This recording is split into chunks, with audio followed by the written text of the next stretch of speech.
تحديث الايباد الجديد iOS 13 جاب معاه اكثر من 15 ميزة، خلونا نشوفها.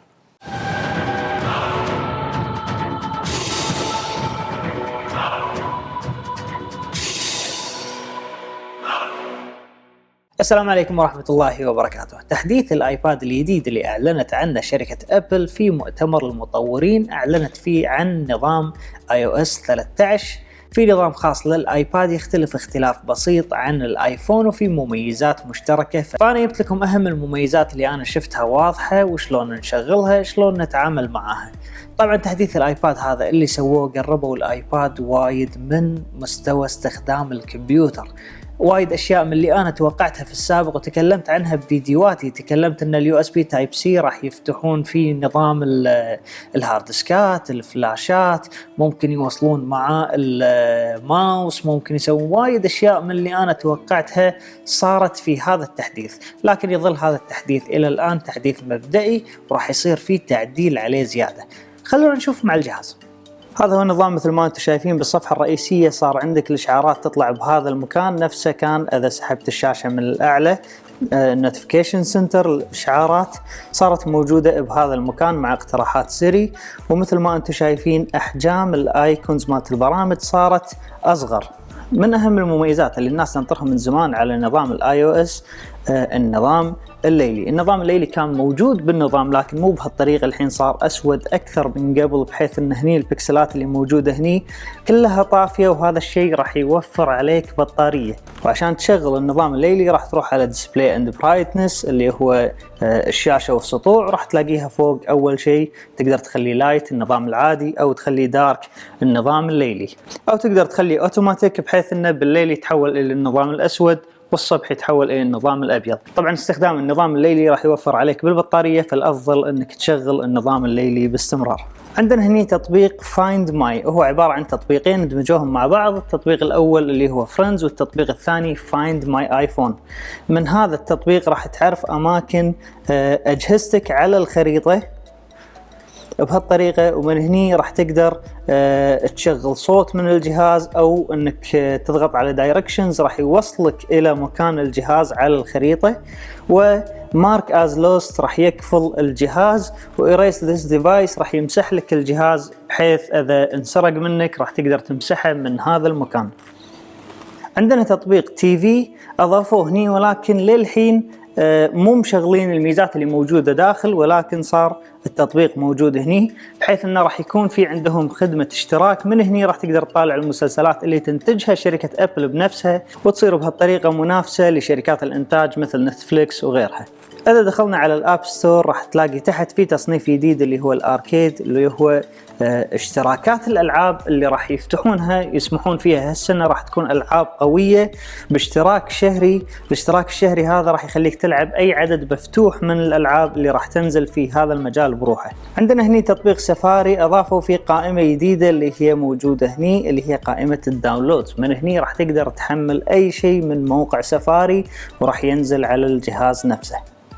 لو كنت داخل على أي موقع أو برنامج وكنت مظلل على أي كلام تقدر بالثلاث أصابع تضمهم مع بعض بهالطريقة. صار في إيماء جديد الحين سوالك نسخ للكلام. وأيضا إذا رحت أي مكان ثاني وسويت العكس ثلاث أصابع وفتحتهم راح يسوي لك لصق للكلام.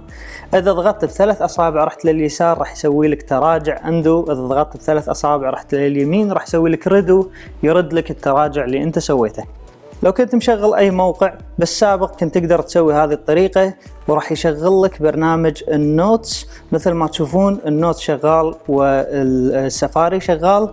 الحين صار بإمكانك أنك تضيف برامج ثانية لهذا المكان. على سبيل المثال المسجات لو جبتها هني لاحظوا اللي صار معاي أن أقدر أبدل بين المسجات والتطبيق الثاني اللي أنا حطيتهم بهذا المكان، غير عن البرنامج الأساسي اللي أنا حاطه بهذا المكان. أقدر أتنقل هني ببرنامج وهني ببرامج ثانية. وأيضا لو رفعت لفوق راح يعطيني البرامج المفتوحة في هذا المكان الصغير اللي بالجنب. أيضا من الميزات الجديدة أصبح بإمكانك أنك تستخدم نفس البرنامج أكثر من مرة.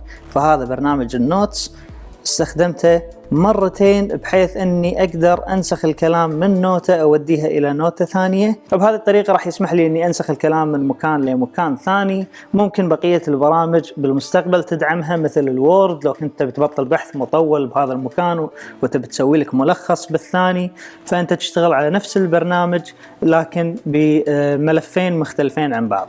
من اقوى المميزات الجديدة لو كان عندك فلاش ميموري تبي توصله، راح تستخدم مثل هذا الادابتر اللي يحول لك من اليو اس بي تايب سي الى منافذ اليو اس بي العادية او الاتش دي ام اي او كروت الميموري. الحين لو ركبت الميموري وجيت وصلته على الجهاز،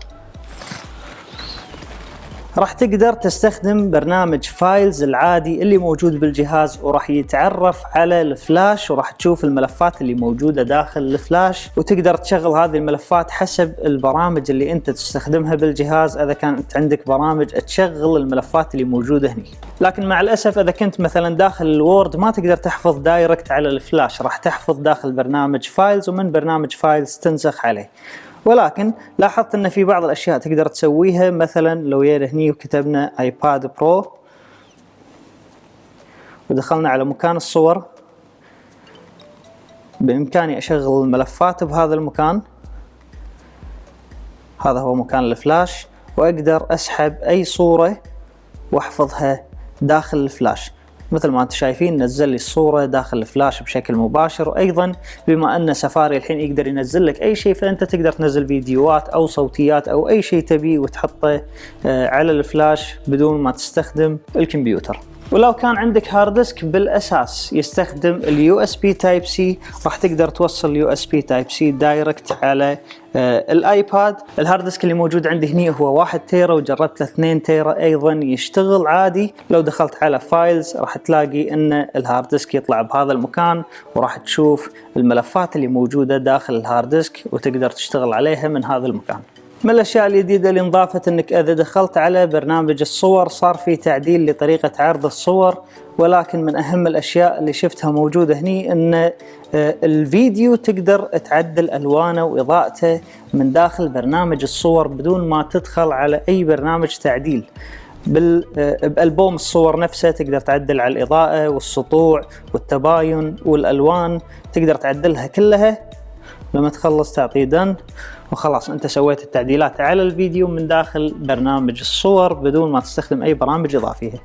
من التغييرات اللي لاحظتها انك لو كنت تستخدم هذه الوصلة، في عندك هني منفذ ايثرنت اللي هو الانترنت عن طريق الكيبل.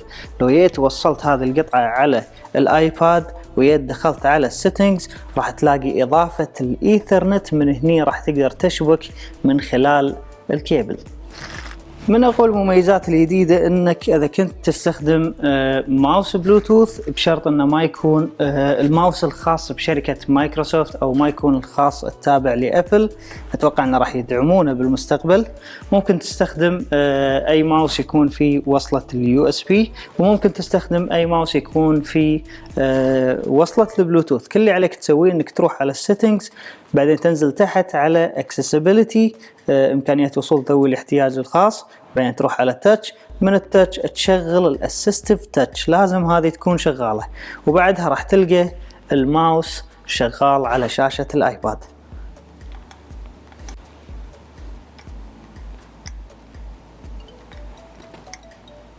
طبعا اذا كنت تستخدم ماوس بلوتوث، كل اللي عليك تسويه انك تروح على البلوتوث وتشبك على ماوس البلوتوث، وبعدها تروح لنفس المكان اللي هو accessibility، بعدها تنزل على تاتش وتشغل الاسيستيف تاتش عشان يشتغل معاك الماوس. اخر ميزة واحدة من اقوى الميزات، اذا كان عندك كمبيوتر ماك تقدر تضغط على كلمة الشير، ومن الشير بدل لا تختار ابل تي في راح تختار الايباد الخاص فيك، وراح يتحول الايباد الى كمبيوتر الماك بالكامل ويشتغل معاك القلم بكامل خصائصه. حاط لك هني بعض الخيارات، كوماند اوبشن وكنترول والشيفت، حاط لك اياهم هني بالشاشه. تقدر تستخدم الكيبورد، وايضا اذا كان عندك تاتش بار راح يطلع لك التاتش بار هني بالكامل نفسه اللي موجود بالماك. طبعا عشان تقدر تستخدم هذه الميزه وتشغل كل البرامج اللي موجوده على الماك هني على الايباد، لازم تكون شابك الجهازين على نفس الواي فاي، واسم الميزة سايد كارد. طبعا هني راح تشتغل معاك كل الميزات اللي موجودة بالبرنامج نفسه. هني عبارة عن شاشة مع التاتش تشتغل على الماك، يعني حتى لو تبي تستخدمه للرسم راح تقدر ترسم عن طريق الايباد على الماك نفسه كشاشة ثانية او كشاشة اساسية، تقدر تختار هذا الشيء عن طريق الكمبيوتر نفسه. هذه الميزة ممتازة للناس اللي تحب الرسم على الفوتوشوب ولكن ما تقدر ترسم، لأن الفوتوشوب مو نازل للحين كامل على الآيباد وراح ينزل كامل على الآيباد، وتقدر من هني تمنتج فيديوهاتك إذا كنت تستخدم برنامج فاينل كات، بحيث أن كمبيوترك يكون بمكان وأنت تتنقل وتستخدم الآيباد بشكل أخف وأسرع. لكن واحدة من العيوب الأساسية اللي أنا شفتها أنك ما تقدر تحدد أن الصوت يطلع من هني، لازم الصوت يطلع من الكمبيوتر نفسه. حاولت أني أغير الصوت أخليه يطلع من الجهاز هذا، ما صار معاي، لكن أتوقع أنه ينزلون له أبديت وراح يشتغل. وعشان تفصل هذا الشيء راح تضغط على الزر اللي موجود هني، تضغط على ديسكونكت، راح يفصل الكمبيوتر ويرجع إلى الآيباد. واحدة من الميزات اللي لاحظتها أنك إذا دخلت على الإعدادات سيتنجز ورحت على جنرال عام راح تلقى خيار اسمه فونتس. من هني راح تقدر تضيف خطوط، والخطوط هذه راح يتعرف عليها النظام بشكل أساسي، وراح تلقاها موجودة في كل البرامج، بدال لا تسوي الطريقة القديمة اللي كنت معلمكم عليها الحين تضيف الخط بالنظام نفسه. أعتقد أن نظام الخطوط راح يصير فقط عن طريق الكمبيوتر، لحين ما شفت الطريقة راح أشوفها وراح أسوي لكم فيديو عليها. هذه المميزات اللي تعرفت عليها بشكل سريع. إذا في عندكم أي استفسارات كتبوا لي إياها تحت بالكومنت، وإذا تبون نسوي فيديو خاص للمميزات اللي جاية على الآيفون أيضا كتبوا لي إياها أسفل هذا الفيديو. كان هذا موضوعنا لهذا اليوم، نوصل للختام، وكان معاكم سيد محمد الهاشمي. مع السلامة.